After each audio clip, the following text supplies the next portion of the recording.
السلام علیکم دوستو آج ہم جس موضوع پہ بات کرنا چاہ رہے ہیں وہ ہے میازم کہ ہومیوپیتھی میں میازم کا کیا کردار ہے اور میازم کیا بیماری کے ساتھ جسم میں داخل ہوتا ہے یا یہ الگ سے کوئی چیز ہے۔ دوستو میازم انسان کے جسم میں پہلے سے موجود ہوتا ہے اور بعد میں جو کوئی بیماری انسانی جسم پر حملہ آور ہوتی ہے تو وہ اسے کیور نہیں ہونے دیتا۔ اصل میازم کا مطلب ہے رکاوٹ پیدا کرنا، شفا یابی میں رکاوٹ پیدا ہونا۔ تو چونکہ یہ انسانی جسم میں پہلے سے موجود ہوتا ہے اس لیے یہ بہت زیادہ ڈیپ ایکٹنگ ہوتا ہے۔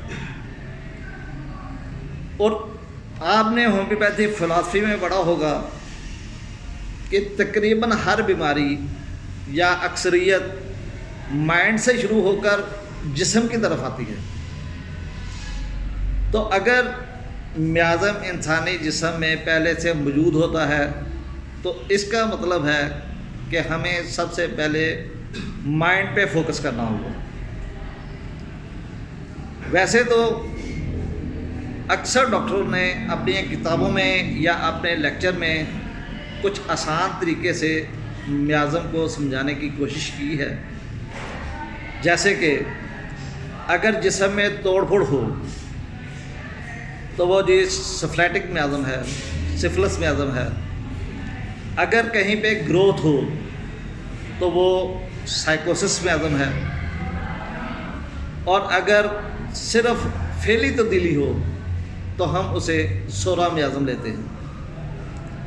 اس کا مطلب ہے کہ ایسی تمام کی تمام بیماریاں جو انسانی جسم میں توڑ پھوڑ کرتی ہیں وہ ساری کی ساری سفلیٹک میازم میں آتی ہیں۔ کیا ایسی تمام بیماریاں جو انسانی جسم میں سوزش پیدا کرتی ہیں وہ سائیکوسس میں آتی ہیں؟ جبکہ ڈاکٹر ہنیمن اپنی کرونک ڈیزیز میں یہ لکھتے ہیں کہ گوشت خور پھوڑا یہ سورا میازم میں آتا ہے۔ اگر ڈائریکشن کھایا جانا، جسم کا ختم ہونا، اس میں تباہی آنا، تو یہ ایک اچھی مثال ہے کہ گوشت خور پھوڑا جسم کو کھاتا ہے، وہ ایسا ایسا بڑھتا رہتا ہے، تو اسے سفلس میازم میں آنا چاہیے۔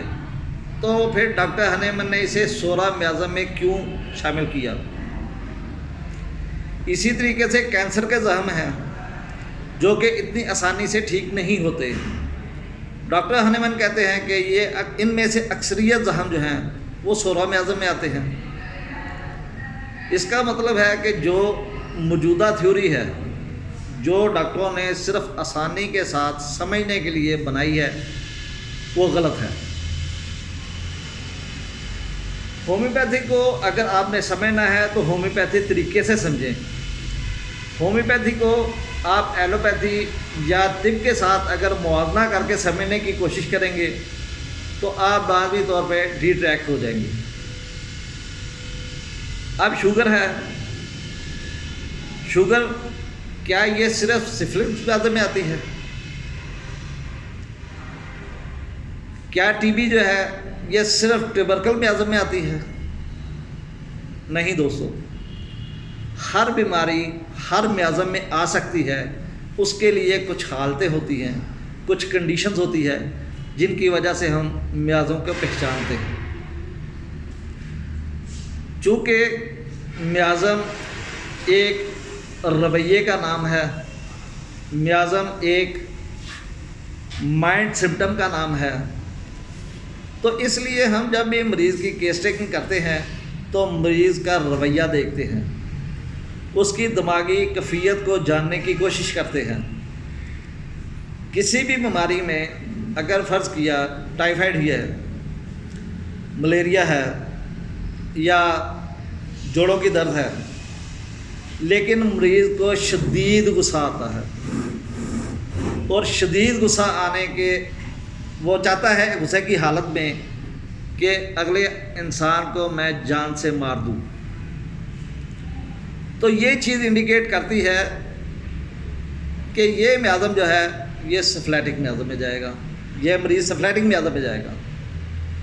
اور اگر مریض کا دل کرتا ہے کہ مجھے غصہ آتا ہے لیکن میں صرف گالی گلوچ کرتا ہوں، اس حد تک رہتا ہوں، لیکن اگر کسی کو نقصان نہیں پہنچاتا، تو یہ سائیکوٹک میازم میں آئے گا. لیکن اگر مریض صرف زبانی لڑائی جھگڑا کرتا ہے لیکن خود اس سے لڑائی جھگڑے سے اجتناب کرنا چاہتا ہے، تو پھر یہ سورا میازم میں آئے گا. اگر مریض کسی بھی چیز پہ مطمئن نہیں ہوتا تو پھر یہ ٹیوبرکل میازم میں آئے گا. اور اگر مریض کے اندر کانفیڈنس کی بہت زیادہ کمی ہے، اس کے جسم کے اوپر، اس کے مائنڈ کے اوپر، اس کی شخصیت کے اوپر اگر کوئی اور کمانڈ کر رہا ہے، یعنی کہ اس میں اپنی بات کرنے کا بھی جذبہ نہیں ہے، وہ کسی سے ڈکٹیشن لیتا ہے، جیسے وہ ڈکٹیشن ملتی ہے ویسے ہی رویہ اختیار کرتا ہے، تو وہ کینسر میازم میں آئے گا. چاہے وہ شوگر کا مریض ہو، چاہے وہ ٹی بی کا مریض ہو، چاہے وہ جوڑوں کے درد کا مریض ہو، کسی بھی بیماری کا مریض ہو، آپ نے اس کا مائنڈ سیٹ چیک کر لینا ہے کہ اگر اسے شدید غصہ آتا ہے، وہ قتل کرنے تک کے لیے تیار ہو جاتا ہے، تو بیماری کوئی بھی ہو، میازم اس کا سفلس ہی ہوگا. آج کل اگر کسی کو سفلس، سائیکوسس یا سورا کے متعلق پوچھا جائے تو وہ عام طور پر میازم نہیں بلکہ نسوڑ کی علامات بتانا شروع کر دیتے ہیں. نسوڑ کی علامات بتانے سے اگر تو فائدہ تب ہو جب ایک دوا صرف ایک ہی میازم میں آئے. یہ بات کسی حد تک ڈاکٹر سنکران نے بہت آسان کر دی ہے.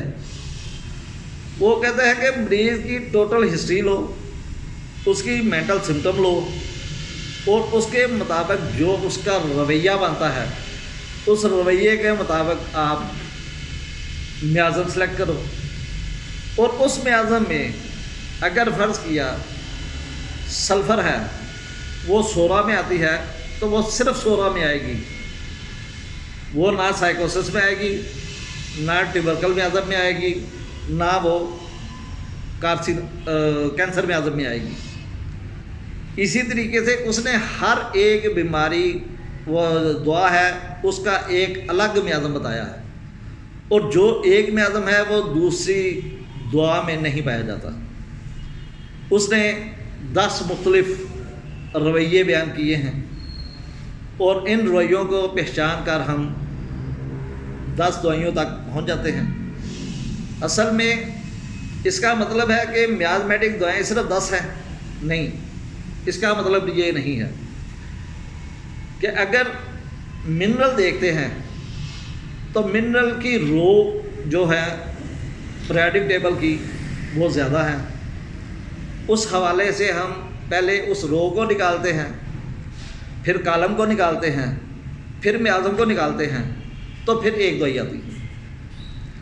اسی طریقے سے اگر دعا بوٹانیکل ہے تو ہم سب سے پہلے اس کا میازم دیکھتے ہیں، پھر اس کے بعد اس پودے کی جو مختلف اقسام ہوتی ہیں اس کو ہم جج کرتے ہیں کہ یہ ایناکارڈی فیملی سے آ رہا ہے، یہ کپیوا فیملی سے آ رہا ہے.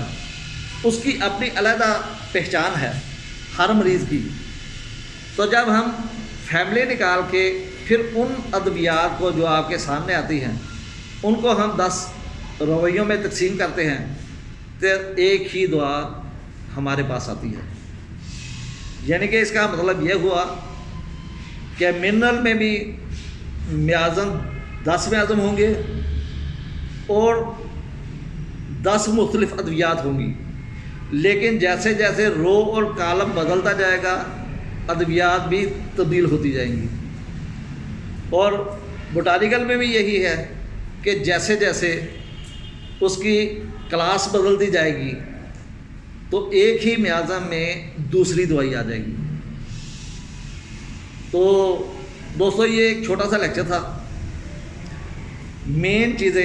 مین باتیں میں نے آپ کو سمجھانی تھی۔ تو میرا خیال ہے کہ میازم کو سمجھنے کے لیے اگر آپ صرف یہ چند باتیں ذہن میں رکھیں تو آپ میازم کی اچھی پہچان کر سکتے ہیں، اور اس حوالے سے ہم ادویات کا استعمال کر سکتے ہیں۔